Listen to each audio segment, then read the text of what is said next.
أعوذ بالله من الشيطان الرجيم بسم الله الرحمن الرحيم الحمد لله نحمده ونصلي على رسوله الكريم أما بعد الحمد لله الذي أرسل رسوله بالهدى وأمرنا بقوله ما أتاكم رسول فخذوه وما نهاكم عنه فانتهوا قال الله تعالى في القرآن الكريم وإذ قال ربك للملائكة إني جاعل في الأرض خليفة قالوا أتجعل فيها من يفسد فيها ويسفك الدماء ونحن نسبح بحمدك ونقدس لك قال إني أعلم ما لا تعلمون। এই পৃথিবীতে মানুষ সৃষ্টির পূর্বে আল্লাহ তাআলা ফেরেশতাদের কাছে তার ইচ্ছাটি প্রকাশ করেন। তার ইচ্ছা প্রকাশ করে বলেন যে হে ফেরেশতাগণ, আমি পৃথিবীতে মানুষ সৃষ্টি করতে চাই। ফেরেশতারা বলেছিলেন যে হে আল্লাহ, আপনি কি এমন কাউকে সৃষ্টি করতে যাচ্ছেন যারা আগের মতোই আবার পৃথিবীতে রক্তপাত ঘটাবে, দাঙ্গা হাঙ্গামা সৃষ্টি করবে? অথচ আমরাই তো সবসময় আপনার প্রশংসায় নিয়োজিত আছি। মহান রব্বুল আলামিন বলেছিলেন ইন্নী আ'লামু মা লা তা'লামুন, নিশ্চয়ই আমি যা জানি তোমরা তা জানো না। তো মহান রব্বুল আলামিনের পরিকল্পনা অনুযায়ী মানুষ সৃষ্টির আগে এই পৃথিবীতে জিন জাতি নামক একটি জাতি বিচরণ করেছে।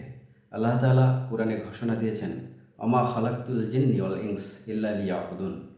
মহান আল্লাহর একটা মাত্রই চাওয়া ছিল যে শুধুমাত্র ইবাদতের জন্য মানুষকে এবং জিন জাতিকে আল্লাহ তাআলা এই পৃথিবীতে সৃষ্টি করেছেন। তো মানুষ সৃষ্টির রহস্য শুধুমাত্র আল্লাহই পরিপূর্ণভাবে জানেন। একজন মানব শিশু জন্মের আগে কোথায় ছিল, কেমন ছিল, আল্লাহ কিভাবে তৈরি করেছেন, তার একটু নমুনা বা ধারণা মানুষের মাঝে তিনি প্রকাশ করেছেন। আল্লাহ সৃষ্টির শ্রেষ্ঠ জীব হিসেবে মানুষকে বা মানব শিশুকে এই পৃথিবীতে পাঠিয়েছেন।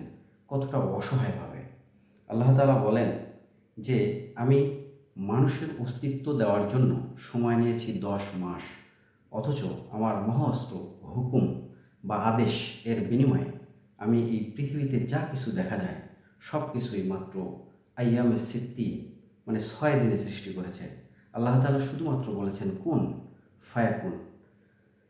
তো মানুষ সৃষ্টি কিন্তু 6 দিনে হয় নাই। মানুষকে সৃষ্টি করতে আল্লাহ তাআলা 10টি মাস সময় নিয়েছেন। মানুষের অস্তিত্ব দিয়েছেন আল্লাহ তার কুদরতি হাতে নিজে। আল্লাহ বলেছেন যে মা কুনতা বিশাইন, তুমি তো কিছুই ছিলে না, তোমার অস্তিত্ব দিয়েছে আমি মায়ের গর্ভে মিম মাই মাহিন, শুধুমাত্র এক ফোঁটা পানি থেকে তুমি পানি ছিলে। তারপরে আমার কুদরতি হাতের ছোঁয়ায় তুমি রক্তে পরিণত হয়েছ, তারপরে রক্তপিণ্ড হয়েছে, তারপরে আমি তোমার কঙ্কাল তৈরি করেছি। একজন মানব শিশুর কঙ্কাল মাত্র 206টি হাড় দ্বারা আল্লাহ তাআলা খুব সুসজ্জিতভাবে এত সুন্দরভাবে সৃষ্টি করেছেন। পৃথিবীতে কোনো সৃষ্টি আল্লাহ মানুষের মতো সুন্দর করে সৃষ্টি করেন নাই। তো আল্লাহ তাআলা বলেছেন যে কঙ্কাল তৈরির পর আমি তার উপর আমার এই কুদরতি হাতের বিনিময়ে, হাতের দ্বারা আমি গোস্তের আবরণ তৈরি করেছি। আল্লাহ তাআলা বলেন ওয়াকাসাইতু আলাইহি লাহমান, মানে গোস্তের আবরণটা আমি নিজের হাতে দিয়েছি। চরম সত্য, মানুষকে সৃষ্টির জন্য আল্লাহ তাআলা 10টি মাস সময় নিয়েছে, মায়ের গর্ভে অন্ধকারে রেখেছেন এবং প্রতি সময় তার তদারকির জন্য একজন ফেরেশতাকে নিয়োজিত করেছেন। আল্লাহ তাআলা ফেরেশতার কাছে মেসেজ পাঠাইতেন, ধীরে ধীরে মায়ের গর্ভকে প্রসারিত করতেন এবং মায়ের গর্ভে শিশুর যেন কোনো সমস্যা না হয় সেদিকে মহান রব সবসময় ফেরেশতাকে খেয়াল রাখতে বলেছেন। একজন ফেরেশতা নিখুঁতভাবে মহান আল্লাহর দায়িত্ব পালন করে থাকেন। একটি শিশু ভূমিষ্ঠ হওয়ার সঙ্গে সঙ্গে আল্লাহ তাআলা বলেছেন আমি ফেরেশতাদের মাধ্যমে কত সুসজ্জিতভাবে সুন্দরভাবে একটি শিশুকে ভূমিষ্ঠ করেছি। সেই শিশু এই মাটিতে ভূমিষ্ঠ হওয়ার সঙ্গে সঙ্গে মাটির গন্ধ পাওয়ার পরপরই মহান রবের সাথে সর্বপ্রথমেই সম্পর্ক ছিন্ন করে। অথচ আল্লাহ তাআলা বলেছেন আমি একটা শিশুর আশেপাশের সকলের মধ্যে খুব সুন্দরভাবে নিখুঁতভাবে ভালোবাসা ছড়িয়ে দিই। একজন মা 10 মাস কষ্ট করে একটা শিশুকে গর্ভে ধারণ করে। তার সম্পর্কে ইমাম গাজ্জালি রাহমাতুল্লাহ আলাইহি বলেন যে লা শাক্কার জিবাল, যদি মায়ের এই কষ্ট কোনো পাহাড়ের উপর ছুঁড়ে মারা যেত তাহলে পাহাড়টি টুকরো টুকরো হয়ে যেত। তো এই শিশু জন্মের পর শুধুমাত্র কান্না ছাড়া সে কিছুই করতে পারে না, কতটা অসহায়। অথচ তার আশেপাশের সকলের মধ্যে আল্লাহ তাআলা এমনভাবে ভালোবাসার বীজ বপন করে দেন। নানাকে যদি জিজ্ঞাসা করা হয়, নানা বলে আমি নানা হতে চলেছি, বাবা বলে আমি বাবা হতে চলেছি, মা বলে আমি মা হতে চলেছি। আসলে এই সম্পর্ক, এই সুন্দর ভালোবাসা যদি আল্লাহ তাআলা সৃষ্টি না করতেন তাহলে কোনো মানব শিশুই পরিপূর্ণ মানুষ হিসেবে গড়ে ওঠার ক্ষমতা নিজে নিজে রাখে না। মানুষ কতটা অসহায়ভাবে পৃথিবীতে জন্মগ্রহণ করে, আল্লাহ অস্তিত্ব দেওয়ার সঙ্গে সঙ্গে আশেপাশের সবাইকে তার জন্য কতটা সুবিধাজনক করে দেন একটু চিন্তা করেন।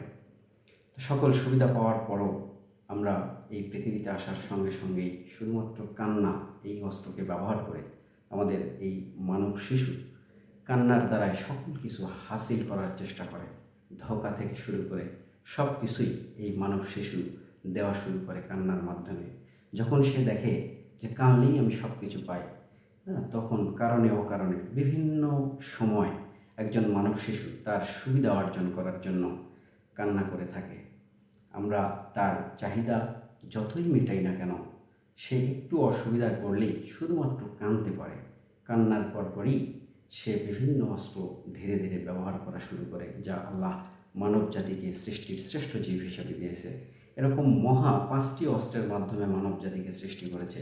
মানুষকে আল্লাহ মহা অস্ত্র হিসেবে চিন্তা শক্তি দিয়েছে, নাক কান ঘ্রাণ শক্তি, শ্রবণ শক্তি। আল্লাহ বলেন তোমার কান ছিল, তুমি তো পরিপূর্ণভাবে শুনতে পাইতে না, আমি শোনার ব্যবস্থা করেছি। তোমার মুখ ছিল, জিহ্বা ছিল, কিন্তু তুমি তো পরিপূর্ণভাবে বলতে পারতে না, আমি কথা বলার ব্যবস্থা করেছি। তোমার চোখ ছিল, তুমি পরিপূর্ণভাবে দেখতে, কিন্তু মনের মধ্যে থেকে ভালোভাবে প্রকাশ করতে পারতে না, তুমি কি দেখতেছ। এই সকল শক্তি মহান আল্লাহ তাআলা ধীরে ধীরে দিয়ে থাকেন। আল্লাহ 99টি নাম, আসমাউল হুসনা, এই গুণবাচক 99টি নামের কোনো না কোনো নামের কিছু কিছু গুণ কিন্তু এই মানব শিশুর মধ্যে বা মানুষের মধ্যে আল্লাহ তাআলা দিয়েছেন। যেমন আমরা বলি ক্রিয়েটর মানে স্রষ্টা। আল্লাহ তাআলা বলেন যে উত্তম ক্রিয়েটর বা উত্তম স্রষ্টা কিন্তু আমি, একমাত্র আল্লাহই উত্তম স্রষ্টা। তিনি আদেশ দিলে সব কিছু হয়ে যায়। এই আমাদের মধ্যে যে আত্মা, এই আত্মাটা আল্লাহর আদেশ মাত্র। আল্লাহ আদেশ দিয়েছেন, সুতরাং আমরা সব কিছু করতে পারি, তাছাড়া কোনো কিছুই করার ক্ষমতা আমাদের নাই। আল্লাহ সর্বসময় আমাদের সঙ্গে থাকেন। আল্লাহ বলেছেন আমি এতটাই কাছে থাকি যে তোমাদের সারক যেখানে, সেই পরিমাণ কাছে আমি থাকি। হে মানব সন্তান, তুমি যদি আমাদেরকে আলাদা করতে চাও বা আমাকে আলাদা করতে চাও, তাহলে তুমি আর তুমি থাকবে না। তোমার নাম, নিশানা, নিঃশ্বাস সব কিছু বন্ধ হয়ে যাবে। তুমি তোমার নাম হারাবে, তুমি লাশ হবে, তুমি কোনো কিছু শুনতে পাবে না, তুমি কোনো কিছু দেখতে পাবে না। এই পৃথিবী তোমাকে বিদায় জানাতে বাধ্য হবে। সুতরাং আমরা আসার পরেই এই পৃথিবীতে মাটির গন্ধ পাওয়ার পরেই কী যে শক্তি অনুভব করি, নিজেকে শক্তিশালী সবাই মনে করে। আল্লাহর থেকে সর্বপ্রথম যে চিরচরিত সত্য সম্পর্ক, সেই সম্পর্কই সৃষ্টি ও স্রষ্টার সম্পর্কটা আমরা নষ্ট করে ফেলি। সুতরাং মানব শিশু প্রচুর সম্ভাবনাময়। আমরা জানি একজন শিশু অসহায় হিসেবে পৃথিবীতে আসে, এর মতো অসহায় পৃথিবীতে অন্য কোনো সৃষ্টি আসে না। আমাদের চারপাশে গবাদি পশু আছে, যেমন গরু যখন সন্তান প্রসব করে, যেমন বাছুর, কত তাড়াতাড়ি এই বাছুর দেখবেন মা একটু গা চেটে দিলেই খাড়া হয়ে ওঠে। আপনারা কখনো কি শুনেছেন শুকুর, খিনজির, যেটা আল্লাহ কোরআন পাকে খাইতে নিষেধ করেছেন, আলাহমাল খিনজির? তো এই শুয়োর বা শুকুর কীভাবে জন্মগ্রহণ করে? একটা মা শুকুর যখন প্রসব বেদনায় প্রচণ্ড ছটফট করতে থাকে, তখন চক্রাকারে ঘুরতে থাকে। এই ঘূর্ণায়নের সাথে সাথে একটা করে সন্তান প্রসব করে। একটা মা শুকুর সম্ভবত 17 থেকে 18টি বাচ্চা প্রসব করে। তো এই ঘোড়ার উপর একটা বাচ্চা পড়ার সাথে সাথে মাটিতে শুধুমাত্র একটা পলট দেয়। পলট দেওয়ার সঙ্গে সঙ্গে সে উঠে মায়ের সাথেই আবার ঘুরতে থাকে। এভাবে যতক্ষণ পর্যন্ত একটা মা শুকুর প্রসব করতে থাকে সন্তান, ততক্ষণ পর্যন্ত সকল সন্তানই তার পিছনে দল বেঁধে ঘুরতে থাকে। তাহলে আমরা কতটা অসহায় একবার চিন্তা করুন, যে একটা মানব শিশু কিন্তু উঠে বা জন্মগ্রহণের সঙ্গে সঙ্গে উঠে দাঁড়াতে পারে না। আমাদেরকে সব কিছু মহান আল্লাহ ধীরে ধীরে দেন। এত সুন্দর করে সৃষ্টি করেছেন, সৃষ্টির শ্রেষ্ঠ জীব হিসেবে শুধুমাত্র এমনি ঘোষণা দেন নাই, মহা অস্ত্র কিছু দিয়েছেন আমাদের মধ্যে, কিছু গুণ আল্লাহ আমাদের মধ্যে দিয়েছেন। আমরা কিভাবে আল্লাহকে অস্বীকার করি? তো আসুন, প্রত্যেকটা শিশু সম্ভাবনাময়। এজন্যই কবি হয়তোবা বলেছিলেন যে বোনেরা বনেই সুন্দর, শিশুরা মাতৃ করে। আবার আরেক কবি বলেছেন যে ঘুমিয়ে আছে শিশুর পিতা, সব শিশুরই অন্তরে। সুতরাং প্রত্যেকটা শিশুকে আমরা একটু সম্মান করি। মহান আল্লাহ তাআলা তার রাসূল প্রতিটি শিশুকে সম্মান করতেন, এবং সালাম, এই সালামটাও কিন্তু ছোটদের আল্লাহর নবী দিয়েছেন, দিয়ে বুঝিয়েছেন যে শিশুরাও সম্মানিত। তো সবাই শিশুদেরকে একটু সম্মান করি। আমাদের আগে শিশু বসলে হয়তো আমরা পিছনে দিই, যে কেন শিশু আগে বসবে। এই কাজগুলো থেকে একটু বিরত থাকি, শিশুদেরকে আগায় দেওয়ার চেষ্টা করি, সবসময় প্রত্যেকটা শিশুকে সামনে নিয়ে যাওয়ার চেষ্টা করি। আমরা প্রত্যেকটা শিশুকে একটু সম্মান জানাই।